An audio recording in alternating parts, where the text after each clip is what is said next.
அன்பிற்கினியவர்களே, இன்றைக்கு மறுபடியும் எனக்குள் ஏற்பட்ட உள்ளுணர்வை பதிவு செய்கின்றேன். இறப்பு, இருப்பு, பிறப்பு, பிரபஞ்சம், இந்த மூன்றையும் நான்கையும் உணர்வதற்காக தொடர்ந்து வாழ்க்கையில் ஒவ்வொரு நாளும் கொஞ்சம் சிந்தித்து கொண்டிருப்பவர்களில் நானும் ஒருவன். அந்த இறப்பினுடைய ரகசியம், இறுதியான ரகசியம் நன்றாக புரிந்தவுடன் தான் இப்போ இந்த இருப்பு, இப்போ இருக்கிற இருப்பினுடைய ரகசியமும் இருப்பினுடைய ஒவ்வொரு நொடியும் இருப்பதும் புரிகிறது. முன்னால் இருந்ததல்ல, பின்னால் இருந்ததல்ல, இப்பொழுது இருப்பு, அதாவது இதுவரை இருந்த அத்தனையும் கழித்த இருப்பினுடைய ரகசியம் விளங்குகிறது. இந்த இருப்பினுடைய ரகசியத்தை அந்த பீயிங் பிரசன்ட்லேயே, அந்த நிகழ்விலே இருந்து இருந்து இருந்து பழகினால் பிறப்பினுடைய ரகசியம் புரிவருகிறது. நான் ஏன் இங்கு பிறந்தேன், என்னுடைய பிறப்பின் ரகசியம் புரிகிறது. இதை பற்றி நிறைய விளக்கம் அப்புறம் சொல்லலாம். இது என்னுடைய சுயத்திற்காக நான் பதிவு செய்வது. பிறப்பின் ரகசியம் புரிந்தவுடன் ஒட்டுமொத்த பிரபஞ்சத்தினுடைய ரகசியங்களில், நிகழ்வுகளில், அணுவணுவான நிகழ்வுகளையும் பற்றியும் உணர முடிகிறது. ஆக இறப்பின் இறுதி ரகசியம் தெரிந்த பிறகு, இருப்பின் இன்னொடி ரகசியங்கள் எல்லாம் புரிந்த பிறகு, புரிந்து கொண்டே இருக்கும்போது, பிறப்பின் ரகசியத்தை புரிய தொடங்கும் போது இந்த பிரபஞ்ச ரகசியம் புரிகிறது. இப்படி புரிந்தால் என்ன என்று உங்களுக்கெல்லாம் ஒரு கேள்வி எழுகிறது. அந்த இடத்துல தான் என்னுடைய பல ஆண்டுகள் சிந்தித்து நான் பல்வேறு அனுபவங்களை, அது வழக்கறிஞராக இருக்கட்டும், கிராமமாக இருக்கட்டும், அல்லது சென்னையில் இருக்கக்கூடிய அரசியல் உணர்வுகளாக இருக்கட்டும், சென்னைக்கு போய் அரசியல் உணர்வுகள், அப்புறம் சினிமாவை பற்றிய உணர்வுகள், கலைகளை பற்றிய உணர்வுகள், இப்படி எல்லா இடங்களிலும் போய் வந்து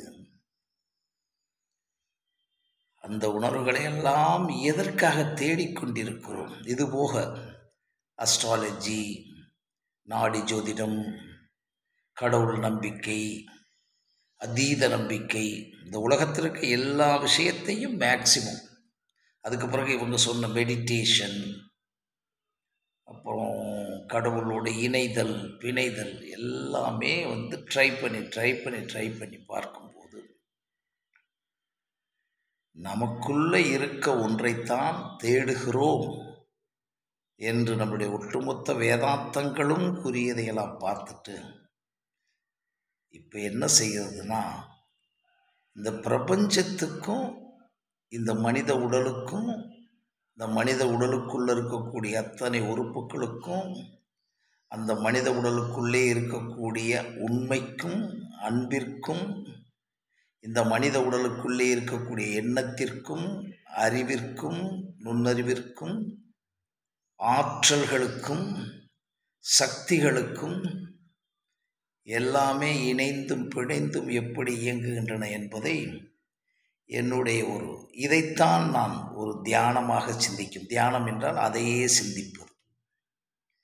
இந்த இந்த இந்த இந்த இதை பதிவு பண்ணுறதுக்கு முன்னால் காலையில் ஒரு இடத்துல ஸ்பார்க் ஆகுது, பதிவு பண்ணிக்கிறோம். இந்த பதிவு என்பது எதுவும் மற்றும் பதிவு பண்ணுகிறது தான். இதில் எதுவும் கிடையாது. நம்ம எதுவும் உற்றே பதிஞ்சிருக்கோம். இது நடத்திரணும், இந்த பதிவால் நமக்கு பெருசாக கிடைக்கும்னா பதிஞ்சிருக்கோம்.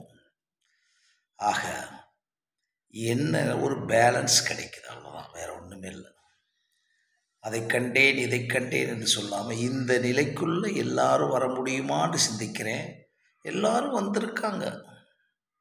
எல்லாரும்னா மிக முக்கியமாக வந்திருக்காங்க. அதுக்கு லட்சக்கணக்கான எவிடன்ஸ் இருக்குது.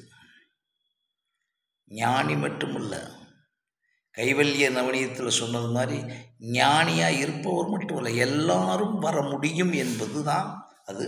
பட் அதுக்குள்ளே அவங்க போவதில்லை. அப்போ போகாததுக்கு காரணம் என்னான்னு பார்த்தா இவங்க சொல்கிற வினையெல்லாம் கிடையாது. அவங்களுக்குள்ள 2 விஷயம் இருக்கு இல்லைங்களா. அவங்களுக்குள்ள சுயநலம் இருக்கும், ஆசை இருக்கும், பேராசை இருக்கும், புலன்கள் பொறிகள் விஷயங்கள், இதெல்லாம் சரி தவறு என்று பேசவில்லை. அது இழுத்து செல்லும். அந்த இழுத்து செல்வதற்கு அவர்கள் போய்கொண்டே இருப்பார்கள். நம்மையும் இழுத்து செல்லும்.